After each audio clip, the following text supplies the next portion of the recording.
ও মা গো, রান্নাঘরে গিয়ে দেখি খিচুড়ি হচ্ছে। আমি একটু কেরামতি করে দেখছি, ও বাবা সাদা সাদা এসব কি, এগুলো একটু হাতায় করে আমি ফেলেই দিচ্ছি। আমার মনে হলো ফেলে দেওয়াটাই ভালো হবে, তাই ফেলে দিচ্ছি তুলে। আর দেখছি ঠাকুমা হেল্প করছে। ঠাকুমা তো মশলা বাচ্চা। এটা আমার ইডেনিয়াম গাছের চারা, এটা বেশ খানিকটা বড় হয়েছে, খুব ছোট্ট ছিল। আর এটা খুব বৃষ্টি হচ্ছে বাইরে, তো আমি রান্নাঘরে চলে গেলাম, গিয়ে একটু কেরামতি করে রান্না করবো ভাবছি। তো খিচুড়ির সাথে কি করা যায় ভাবতে ভাবতে মাথায় এলো আলু ভাজা। আর আলু ভাজা চাপিয়ে দিলাম, যেমন ভাবা তেমনি কাজ আর কি। আর আমাদের বাড়িতে দুটো ছোটো ছোটো বাচ্চা আছে, ওরা লঙ্কা খায় না, তাই আমাদের ওই গোটা শুদ্ধ লঙ্কাই ওর মধ্যে ফেলে দেওয়া হয়। আর খুব সিম্পলভাবে রান্না করা হয়, তেল মশলা ছাড়া যতটা পারা যায় আর কি। একদম ছাড়া না, তবে একটু কম কম দিয়ে। আর ঝাল তো একেবারেই না, লঙ্কা সব গোটা শুদ্ধই ফেলে দিতে হয়। আর আমি খুব শর্টকাট ট্রিক্সে রান্না করি, একদম যত অল্প সময় যত অল্প কায়দায় হয় আর কি। ওই জাস্ট খাওয়ার মতো, কিন্তু টেস্টি হয়। আর এদিকে খিচুড়ি দেখছি হাফ সিদ্ধ হয়েই গেছে, মানে 70% মতো। এখন আমি ডিমগুলো একটু ফাটিয়ে এটাকে ভাবছি ভুজিয়া করবো ডিমের, তারপর ওটা খিচুড়ির মধ্যে ছড়িয়ে দেবো। তো ডিম ভাতটা আমার বেশ ভালোই লাগে। যাই হোক, ঘাটাঘাটি করে দিচ্ছি হাত দিয়ে। মানে আমার একটু কিছু খাওয়া দেবো না, আমার হাত দিয়ে খাটতেই বেশি ভালো লাগে।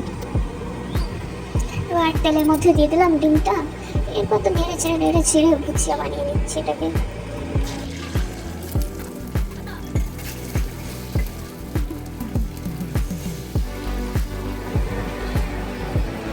ওকে, আমার ভুজিয়া তৈরি হচ্ছে। আমি একটু টাইম নিয়ে এদিক সেদিক করে নকশা করছি কড়াইতে। তো কড়াই নকশা করলাম খানিক, তারপর দেখছি না এত নকশা করে লাভ নেই, সে তো চাই হবে সে সবজি। এখন ভুজিয়াটা নামিয়ে নিলাম। এরপর ওদিকে হচ্ছে কি, কড়াইয়ে আমি মশলাটা করে নিচ্ছি, কারণ ওদিকে খিচুড়ির মশলা কিছু করা হয়নি। খিচুড়ি সব সিদ্ধ করতে দেওয়া হয়েছিল, ওর মধ্যে হলুদও দেওয়া ছিল না। এরপর আমি 5 ফোড়ন, জিরে, লঙ্কা, তেজপাতা, পেঁয়াজ, টমেটো দিয়ে ওই আদা রসুন আর জিরের একটা মশলা ছিল, ওটাকে দিয়ে একটু কষিয়ে নিচ্ছি। এরপর ওই মশলাটাই আর কি খিচুড়ির মধ্যে দিয়ে দেবো, একটু হলুদ দিয়ে দেবো, ব্যাস। তারপর নাড়িয়ে চাড়িয়ে একটু হিং আর ঘি দিয়ে নামিয়ে নিলেই ব্যাস রেডি আমাদের খিচুড়ি। আগেই বলেছি লঙ্কার বোটা শুদ্ধ দিতে হয়, কারণ আমাদের বাড়িতে বাচ্চা আছে, ওরা কিছুই খেতে পারে না ঝাল। আর হলুদটা পরে দেওয়ার কারণ হচ্ছে কি, হলুদ আগে দিলে মা বলে নাকি ওই হাঁড়ির মধ্যে খিচুড়িটা বেশি ধরে যায়, বেশি নাড়াচাড়া করতে হয়। এই জন্য হলুদটা মায়ের ট্রিক্স অনুযায়ী লাস্টেই দিই আমরা, কারণ হলুদ দিলে নাকি সিদ্ধ হতে দেরি হয় আর ধরে যায়। এই জন্য হলুদটা লাস্টে দিয়ে এখানে আমি কড়াই মশলাটা একটু ভেজে কষিয়ে নিচ্ছি।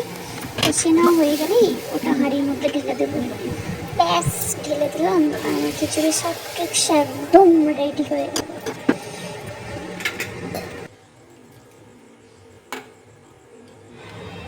আর হ্যাঁ, এবার একটু ভালো করে ফুটিয়ে নিতে হবে কিছুটা টাইম নিয়ে, যাতে মশলাটা ওর মধ্যে মিক্স হয়ে যায় আর মশলার কোনো গন্ধও যেন বাড়তি না আসে খিচুড়ির মধ্যে, এটা লক্ষ্য রাখতে হবে। ব্যাস তারপরে যখন নামানো হবে তার আগে একটু হিং আর ঘি আমি দিয়ে দিয়েছিলাম, আর ধনে পাতাটাও একটু আগেই দিয়েছি, মানে জাস্ট নামাবার আগে, যাতে ওটা সিদ্ধ হয়ে না যায়। ধনে পাতাটা যেন একদম টাটকাই থাকে, দেখতে একটু গ্রিনিশ লাগবে, বেশ ভালো লাগবে এই জন্যই।